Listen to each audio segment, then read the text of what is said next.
여러분, 연마제 분사 작업할 때 오래 쏘면 무조건 더 깨끗해지겠지라고 생각해 본 적 있으신가요? 아마 대부분은 그렇다고 생각하실 텐데요.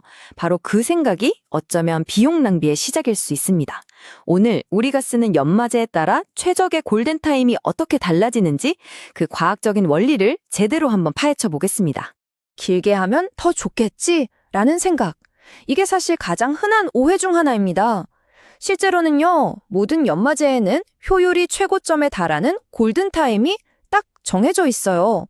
그 시간을 넘어가는 작업은 글쎄요, 그냥 시간과 자원을 허공에 뿌리는 것과 똑같습니다.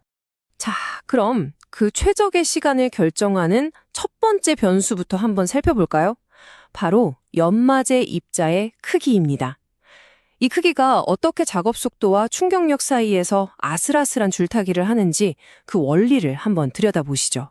여기 보시면 아주 작은 입자와 아주 큰 입자가 있죠? 이 둘은 표면을 처리하는 방식이 완전히 다릅니다. 그리고 바로 이 차이점이 최적의 노출 시간을 찾아내는 첫 번째 열쇠가 됩니다.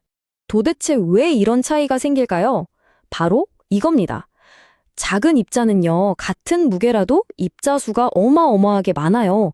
그래서 표면을 아주 촘촘하게 마치 가랑비처럼 덮어버리죠. 반면에 큰 입자는 수는 적지만 하나하나가 가진 충격 에너지는 뭐랄까, 우박처럼 강력합니다. 자, 원인이 이렇다 보니 결과는 어떨까요? 당연히 압도적인 수로 밀어붙이는 작은 입자가 표면 전체를 싹 덮는 이른바 완전 피복 상태에 훨씬 더 빨리 도달합니다. 큰 입자는 한 방 한 방은 강력하지만 모든 면을 꼼꼼하게 처리하는 데에는 아무래도 시간이 더 걸릴 수밖에 없겠죠. 그럼 현장에선 이걸 어떻게 써먹어야 할까요? 답은 간단합니다. 만약 여러분에게 작업 속도가 가장 중요하다면 작은 입자를 선택하고 노출 시간은 짧게 가져가야 합니다. 이게 바로 효율을 높이고 비용을 아끼는 첫 번째 전략입니다. 자, 이제 두 번째 핵심 요소로 넘어가 보겠습니다. 바로 연마제의 모양입니다. 입자가 뾰족한지 아니면 둥근지에 따라서 표면을 다루는 방식이 완전히 달라져요. 이건 마치 날카로운 칼로 자르는 것과 묵직한 망치로 두드리는 것의 차이라고 생각하시면 됩니다.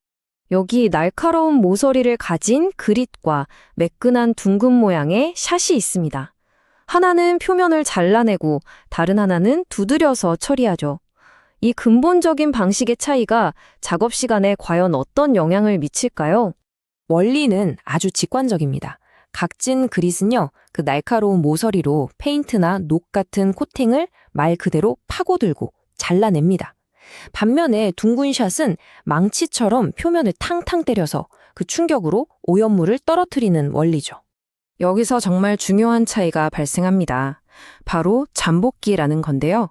실제 세척 효과가 나타나기 전까지 걸리는 일종의 준비 시간 같은 겁니다.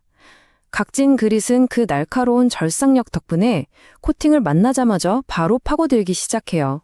즉, 낭비되는 시간, 잠복기가 거의 없는 셈이죠. 따라서 현장에서의 전작은 아주 명확해집니다. 만약 두꺼운 페인트나 깊은 녹을 제거해야 한다? 그럼 고민할 필요 없이 잠복기가 짧은 각진 그릿을 선택해야 합니다. 이것만으로도 전체 작업 시간을 눈에 띄게 줄일 수 있습니다.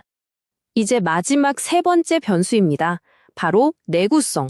다시 말해 충격에 얼마나 잘 버티느냐 하는 문제죠. 만약 이 요소를 무시하면 작업 시간이 길어질수록 효율이 뚝뚝 떨어지는 그런 함정에 빠질 수 있습니다. 여기 충격을 받으면 쉽게 깨져버리는 슬래그 같은 재질과 웬만한 충격에도 끄떡없는 강철 같은 재질이 있습니다. 이 부서지기 쉬운 연마제를 너무 오래 사용하게 되면요, 눈에 보이지 않는 비용이 계속 발생하게 됩니다. 왜 그럴까요? 이유는 아주 간단합니다. 슬래그처럼 약한 연마제는 강한 압력으로 계속 분사하면 표면에 부딪히는 순간 산산조각이 나버립니다. 결국 효과적으로 일해야 할 입자가 순식간에 그냥 쓸모없는 먼지로 변해버리는 거죠. 그 결과는 정말 극적입니다. 입자가 부서지는 바로 그 순간 작업 효율 곡선이 곤두박질 치는 걸 보세요. 이때부터는 더 이상 표면 처리가 아닙니다. 그냥 비싼 먼지를 뿌리고 있는 거죠. 시간과 재료를 동시에 낭비하는 최악의 상황이 되는 겁니다. 그래서 핵심은 이겁니다. 만약 부서지기 쉬운 연마제를 썬다면 길게 끄는 건 절대 금물입니다. 그 연마제가 가진 힘을 다 잃어버리기 전에 짧고 강하게 딱 필요한 만큼만 사용해서 작업을 끝내야 합니다. 자, 좋습니다. 지금까지 우리는 크기, 모양, 내구성, 이 세 가지 변수를 하나씩 살펴봤습니다. 이제 이 모든 걸 하나로 묶어서 최고의 효율을 내는 바로 그 지점, 포화점을 어떻게 찾는지 알아보겠습니다. 자, 이 효율 곡선을 한번 같이 따라가 보시죠. 처음 잠복기를 지나면 효율이 가파르게 상승합니다. 정말 빠르게 깨끗해지죠.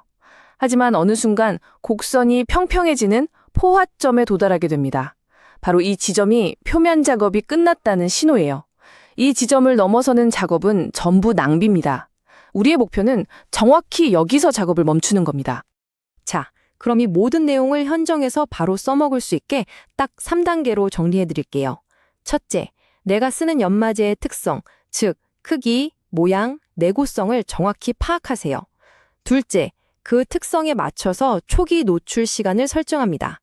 그리고 마지막 셋째, 포화점에 도달했다 싶으면 즉시 작업을 멈추는 겁니다. 이게 바로 효율을 극대화하는 방법입니다. 결국 우리가 오늘 기억해야 할 가장 중요한 결론은 바로 이것입니다.